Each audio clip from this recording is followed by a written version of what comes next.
రెండవ పత్రిక 1వ అధ్యాయం. క్రీస్తు యేసునందున్న జీవమును గూర్చిన వాగ్దానమును బట్టి దేవుని చిత్తము వలన క్రీస్తు యేసు అపోస్తలుడైన పౌలు ప్రియ కుమారుడగు తిమోతికి శుభమని చెప్పి వ్రాయున్నది.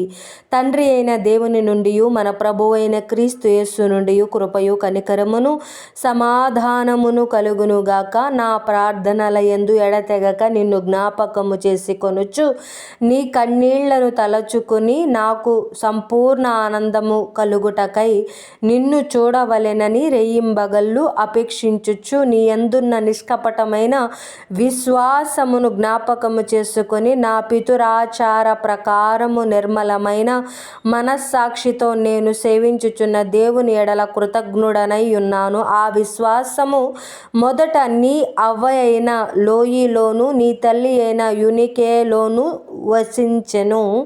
అది నీయందు సహా వసించుచున్నదని నేను రూఢిగా నమ్ముచున్నాను. ఆ హేతువు చేత నా హస్త నిక్షేపణము వలన నీకు కలిగిన దేవుని కృపావరము ప్రజ్వలింప చేయవలెనని నీకు జ్ఞాపకము చేయుచున్నాను. దేవుడు మనకు శక్తియు ప్రేమయు ఇంద్రియ నిగ్రహమును గల ఆత్మనే ఇచ్చెను గాని పిరికితనము గల ఆత్మనియ్యలేదు. కాబట్టి నీవు మన ప్రభువు విషయమైన సాక్ష్యమును గూర్చి అయినను ఆయన ఖైదీనైన నన్ను గూర్చి అయినను సిగ్గుపడక దేవుని శక్తిని బట్టి సువార్త నిమిత్తమైన శ్రమానుభవములో పాలివాడవై ఉండుము. మన క్రియలను బట్టి కాక తన స్వకీయ సంకల్పమును బట్టియు అనాది కాలములోనే క్రీస్తు యేసునందు మనకు అనుగ్రహింపబడినదియు క్రీస్తు యేసును మన రక్షకుని ప్రత్యక్షత వలన బయలుపరచబడినదియునైన తన కృపను బట్టియు మనలను రక్షించి పరిశుద్ధమైన పిలుపుతో ఆయన మనలను పిలిచెను.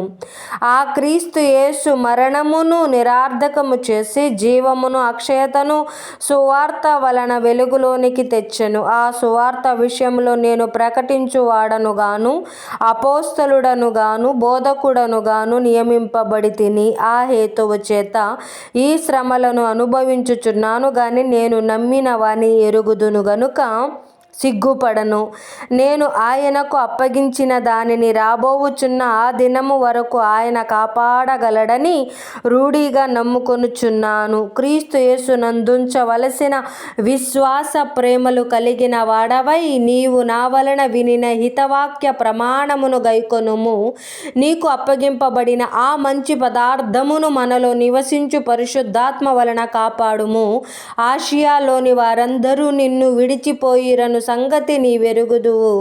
వారిలో పుగెల్లు హెర్మగెనే అనువారున్నారు.